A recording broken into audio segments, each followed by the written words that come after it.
नमस्कार, आप देख रहे हैं खबरनामा और मैं हूं आयुषी गौड़।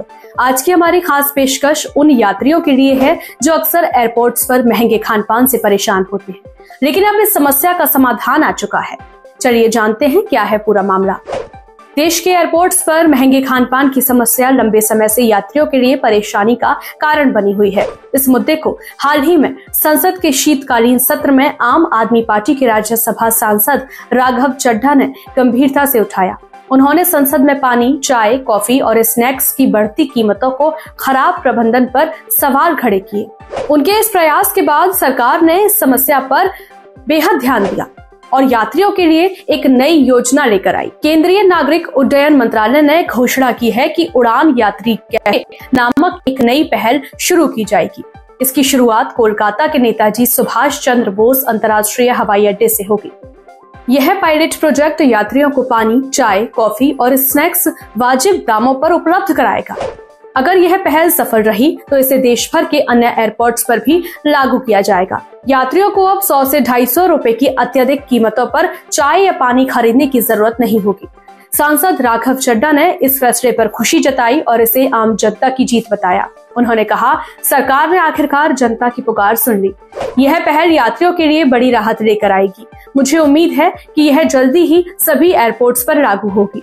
संसद में इस मुद्दे को उठाते हुए चड्ढा ने कहा था, क्या सरकार यात्रियों के लिए सस्ते और उचित मूल्य की कैंटीन शुरू नहीं कर सकती? आज एयरपोर्ट्स पर यात्रियों को पानी की बोतल 100 रुपए और चाय के लिए 200 रुपए देने पड़ रहे हैं। उन्होंने यह भी जोड़ा कि एयरपोर्ट्स का प्रबंधन इतना अव्यवस्थित हो गया है कि वहां का माहौल अब बस अड्डों से भी बदतर लगता है। सर, इस बिल पे चर्चा के माध्यम से मैं इस देश के आम हवाई यात्री का दर्द आप सबके सामने रखना चाहूँगा।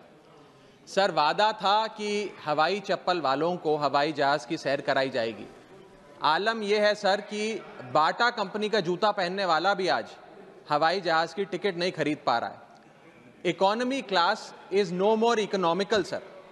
मैं आज इस सदन में बहस पे आने से पहले अपने फ़ोन पर फ्लाइट के रेट चेक कर रहा था सर। अगर कल मुझे दिल्ली से बंबई जाना हो तो टिकट 14,000 रुपये की है, वन वे की सबसे सस्ती टिकट। दिल्ली से पटना जाना हो तो 12,000 रुपये की टिकट, दिल्ली से बैंगलोर जाना हो तो 16,000 रुपये की टिकट। और सर वो छोड़िए, संडे के दिन यानी कि परसों मैं अपने क्षेत्र पंजाब से दिल्ली आया, मोहाली एयरपोर्ट से चंडीगढ़ एयरपोर्ट से मैंने फ़्लाइट ली और दिल्ली पहुंचा। उस फ्लाइट की टिकट 14,500 रुपये की थी। हम सांसदों को तो फ्लाइट की रीइंबर्समेंट मिल जाती है सर, आप उस आम नागरिक का सोचिए जो इस स्काई रॉकेटिंग एयर प्राइसेस से जूझ रहा है। और एक और दिलचस्प चीज़ है, एक ही सेक्टर की एक ही दिन की सेम एयरलाइन जो अलग अलग समय पर उड़ती है उसके भी रेट अलग है। आपको सुबह 10 बजे दिल्ली से बंबई जाना, उस एयरलाइन से उस तारीख पे आपको एक रेट मिलता है। 2 बजे की दोपहर की टिकट लेते हैं उसी एयरलाइन पे, उसी दिन पे वो उससे दोगुनी हो जाती है। न जाने क्या लॉजिक है सर। हमें इस देश में एयर यात्रा को लग्जरी ट्रैवल नहीं बनाना सर, आम ट्रैवल बनाना है जैसे कि ट्रेन का है। और सबसे बड़ी बात सर, इस देश में जहाज में उड़ना और जहाज में उड़ के अपनी मंजिल तक पहुंचना आज भी इस देश की बहुत बड़ी आबादी के लिए एक सपना है। अगर ट्रैवल की रफ्तार बढ़ेगी तभी इस देश की रफ्तार बढ़ेगी। सर, दूसरा दर्द जो इस देश का आम आदमी रोज उससे जूझ रहा है वो है over crowded airports.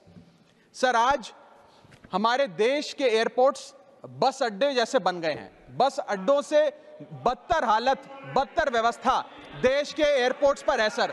Sir, terminal 1 चले जाइए दिल्ली के, टर्मिनल 2 चले जाइए दिल्ली के, आप हालात देखिए। सिक्योरिटी लाइन से लेकर चेक इन लाइन तक लोग लाइनों में खड़े हैं और लाइनों में खड़े हैं और उसके बाद उनकी फ्लाइट भी इस चक्कर में मिस हो जाती है। एक मुसाफिर सही समय पर फ्लाइट नहीं पकड़ पा रहा क्योंकि वो बेचारा चेक इन और सिक्योरिटी लाइन में ही फंसा रहता है। इतने ओवर क्राउडेड एयरपोर्ट्स आज हमारे देश के बन चुके हैं। सर, आज यात्री का तीसरा दर्द, Honorable members, please let the honorable members speak. Please. Sir, बोलने दीजिए। No, honorable members, please. Honorable members. माननीय सदस्य, मेरा समय जा रहा है। Please let him speak. Sir, आज एयरपोर्ट्स पर खाना इतना महंगा है, बाजार के मुकाबले 2 गुना 3 गुना दाम है। एक साधारण सी पानी की बोतल जो 20 रुपए की बाजार में मिलती है वो एयरपोर्ट के भीतर जाकर फूड आउटलेट पर 100 रुपए की मिलती है। आज यात्री जो इंतजार कर रहे हैं अपनी फ्लाइट का, वो पानी पीकर पेट भर रहा है कि कहीं 250 रुपए की चाय और 350 रुपए का समोसा ना खरीदना पड़ जाए। बताइए सर, एक आम आदमी एयरपोर्ट पर अपने जहाज का इंतजार करते हुए क्या एक चाय नहीं पी सकता? क्या इस पर कोई रेगुलेशन नहीं होना चाहिए? क्या कोई अफोर्डेबल कैंटीन का मैकेनिज्म नहीं होना चाहिए? चौथा दर्द जो आज इस देश के आम यात्री को सर सहन करना पड़ रहा है, वो है पुअर कनेक्टिविटी। आज इस देश के कई टूरिज्म स्पॉट्स पे, कई फेमस शहरों तक जहाज की यात्रा नहीं पहुंचती, फ्लाइट्स नहीं पहुंचती, एयरपोर्ट नहीं पहुंचती। कई शहर, अधिकतर शहर ऐसे हैं जहां पर एयरपोर्ट्स नहीं हैं।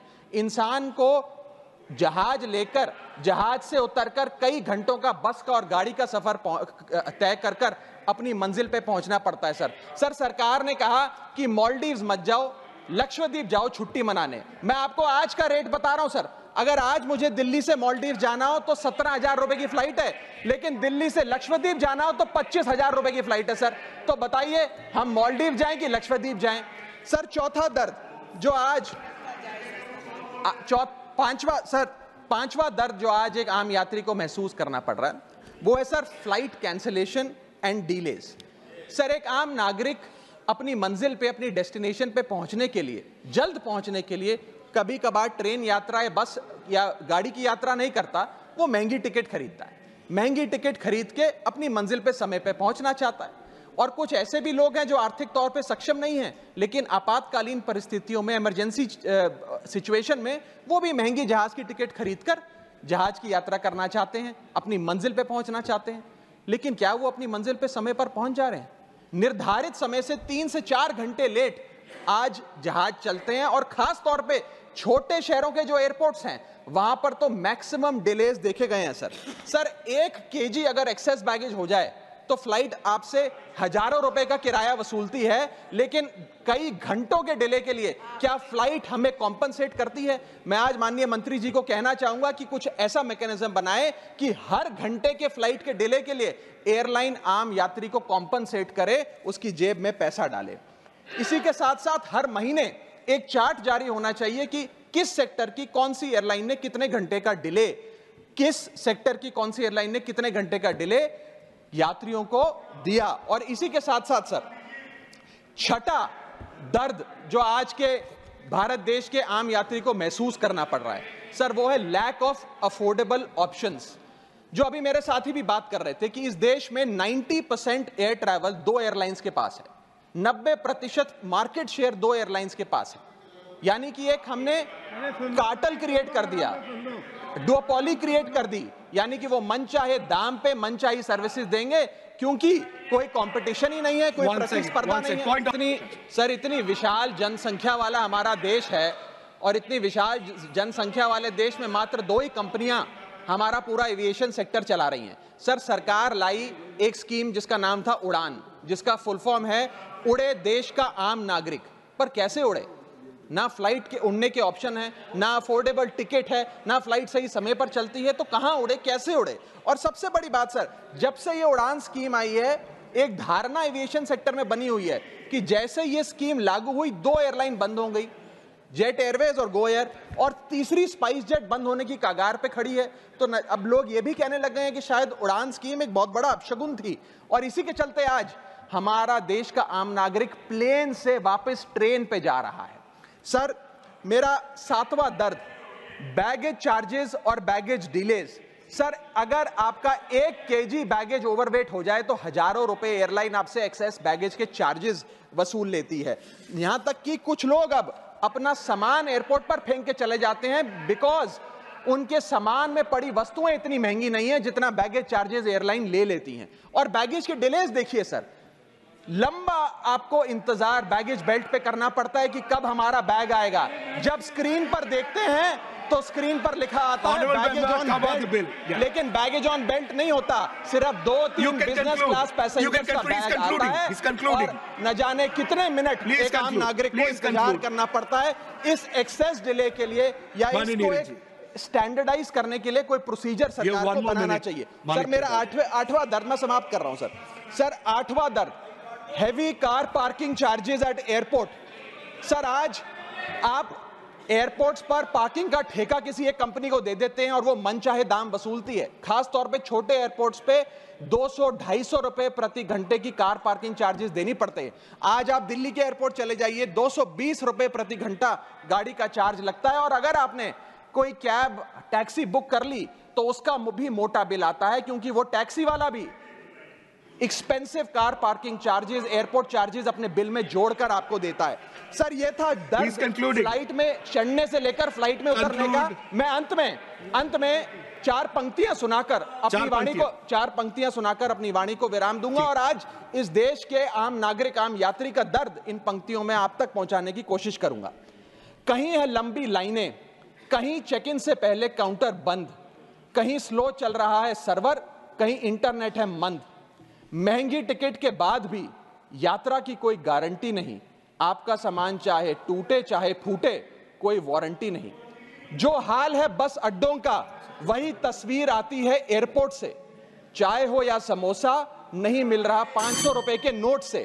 रोज फ्लाइटें रद्द हो रही हैं धमकी बम विस्फोट से। आखिरी में सर, कब तक आम आदमी मरता रहेगा एयरपोर्ट की छत गिरने की चोट से? जनता की मुश्किलें तो पल भर में मिट जाएं अगर सरकार को फुर्सत मिल जाए चुनाव या वोट से। एयरपोर्ट्स पर यह नई पहल यात्रियों को न सिर्फ राहत देगी बल्कि सरकार की सकारात्मक सोच का भी प्रतीक बनेगी। तो ये थी आज की बड़ी खबर। उड़ान यात्री कैफे पहल से न केवल यात्रियों को राहत मिलेगी बल्कि यह कदम आम जनता के प्रति सरकार की जिम्मेदारी को भी दर्शाता है। ऐसी ही जानकारीपूर्ण और जरूरी खबरों के लिए जुड़े रहिए हमारे साथ। खबरनामा से जुड़े हमारे चैनल को सब्सक्राइब करें और इस खबर को ज्यादा से ज्यादा शेयर करें, क्योंकि हम हर बड़ी खबर सबसे पहले आप तक पहुंचाते हैं। धन्यवाद।